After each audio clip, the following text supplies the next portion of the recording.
If you're a SEGA fan, you've more than likely heard of the game Nights into Dreams and its eponymous starring character. For me personally, Nights has been following me around for many years now, and that's because I'm specifically a fan of the Sonic the Hedgehog series and most crossover games the Blue Blur features in. The androgynous Nights has made appearances in the form of both cameos and a playable character in various titles. With Nights competing with the world-famous Blue Hedgehog once again in Sonic Racing CrossWorlds this month as a free playable update character, I thought it was time to visit their debut SEGA Saturn game, more specifically the HD remaster on Xbox 360, and assess for myself why exactly Nights is one of SEGA's most iconic and beloved characters, who continues to pop up every now and again, even all these years later. And, more importantly, how does Nights into Dreams fare for a newcomer who is curious about both the game and the legacy it has left behind? I can't remember if I bought this on a sale or if it was a free game with Xbox Live Gold, but regardless, I have owned this now delisted title for many years, and now it is time to give it a whirl. Hello everyone, this is Stuart from Smash Jump, and welcome to Backlog Buster, where I will be checking off Nights into Dreams from my game catalogue and determining if it was finally worth getting around to.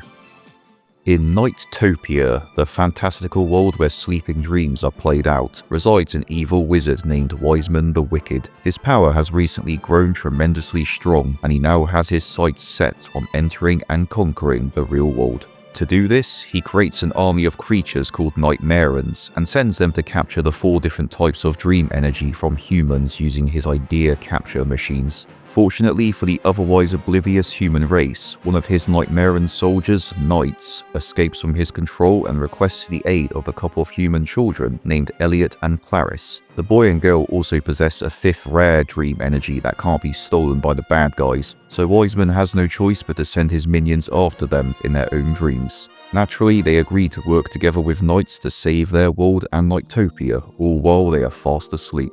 Everything I just covered right now is only explained in the instruction manual. All the game's FMV cutscenes featured at the beginning and the end mainly focus on Elliot and Clarice's lives, beautifully told with no dialogue whatsoever. Both kids lack confidence in their abilities and pursuing their dreams, and this is reflected in their nightmares in the opening. When learning that 2 worlds are depending on them, they are given a much needed boost to their self-esteem. By the end of the story, reality plays out differently from their nightmares, and they are living their best lives. Oh, and Earth is no longer at risk of invasion from a nightmare warlock too, I guess. Would I have liked some more elaboration on certain elements of the narrative? Absolutely. How was Knights able to betray Wiseman? Was Wiseman seeking to kill Elliot and Clarice in their dreams, Freddy Krueger style? And why exactly can't Wiseman and his minions steal the rare red energy? Admittedly, most of these questions aren't important in the simple story the game is trying to tell, especially if you view this tale as Elliot and Clarice's own personal journeys of growth, with the fate of the world in the balance as a supporting factor.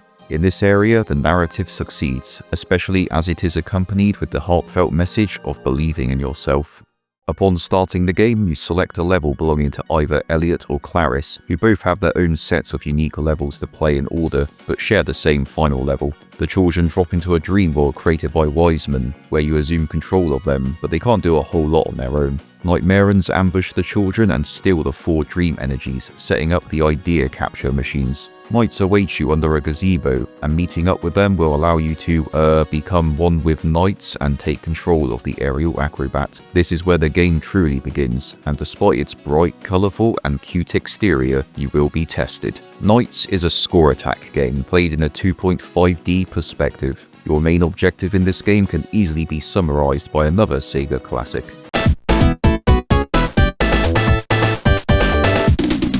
Well, the game calls these objects chips. You are tasked with flying around the level in a loop, collecting at least 20 blue chips and bringing them to the idea capture to destroy it and reclaim the dream energy. Everything else you can do to score points and attain a higher ranking is completely optional with the time you have left. Best done after destroying the idea capture and entering bonus time, where you can score bigger, picking up star items, flying through rings, and entering acrobat time gates to be scored on pulling off air trick combos, to name a few examples of increasing score. But if you want to do any of this, you'd best do it fast, as a time limit looms over you every step of the way. If you run out of time, you'll revert to the child you were playing as, plummeting to the surface, dropping all your chips, and your score will reset to 0. You can change back to night to continue if you get back to the gazebo while evading a UFO, but you might as well restart the level if this happens, as your rank will suffer. This happened to me often when I got too carried away with aiming for a good rank. Thankfully, NiGHTS has a dash attack that lets you zip around at high speeds, also allowing you to defeat enemies and break objects. I do, however, find it very easy to lose control of this attack, and I may end up hurtling all over the place depending on the environment, costing me precious time.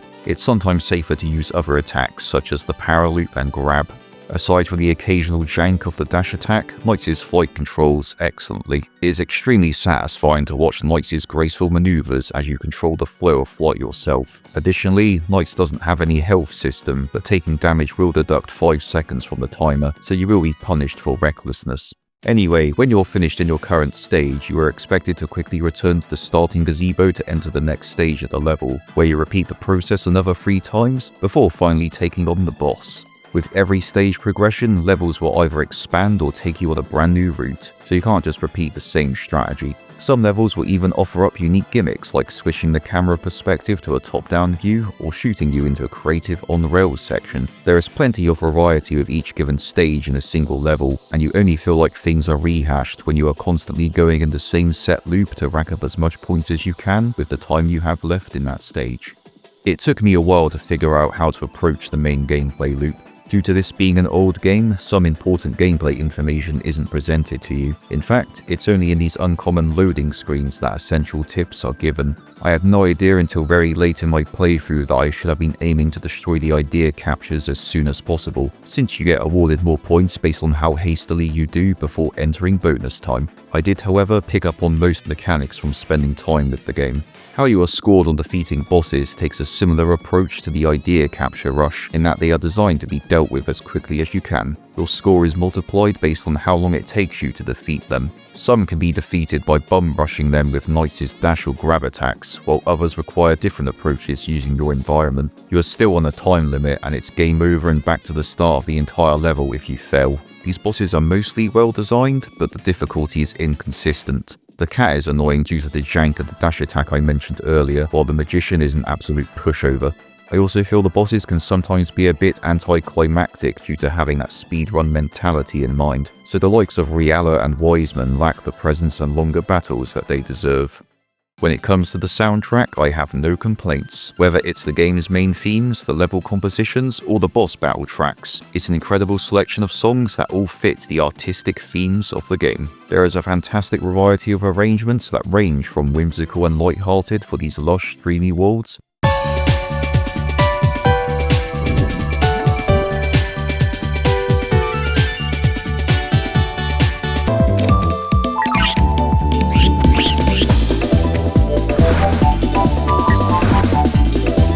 to powerful and intense for boss fights.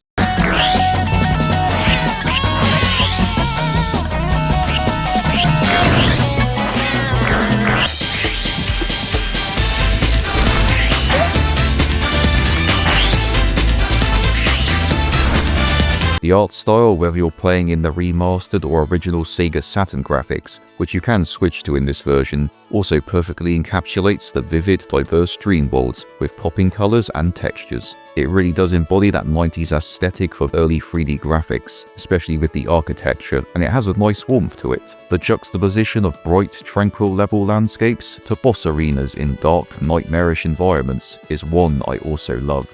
Another reason I wanted to play Nights into Dreams this December was for its connection to the holiday season. There is a bonus level which is a Christmas-themed remix of Claris's first level, Spring Valley, originally released as a demo disc on the Saturn. All the characters are dressed for the occasion, an arrangement of jingle bells plays, and there's even a nice little story attached to it.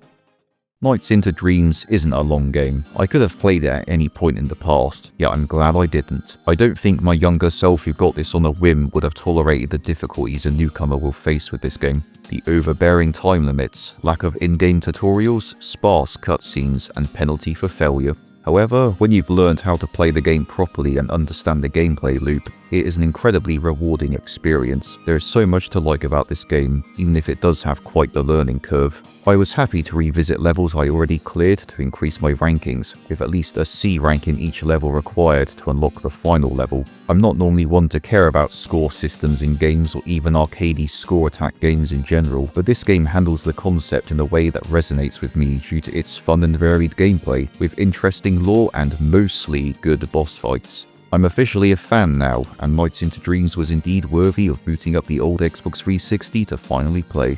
Thank you so much for watching. To stay up to date with Smash Jump, check out our website or YouTube channel for more written and video content. Happy holidays!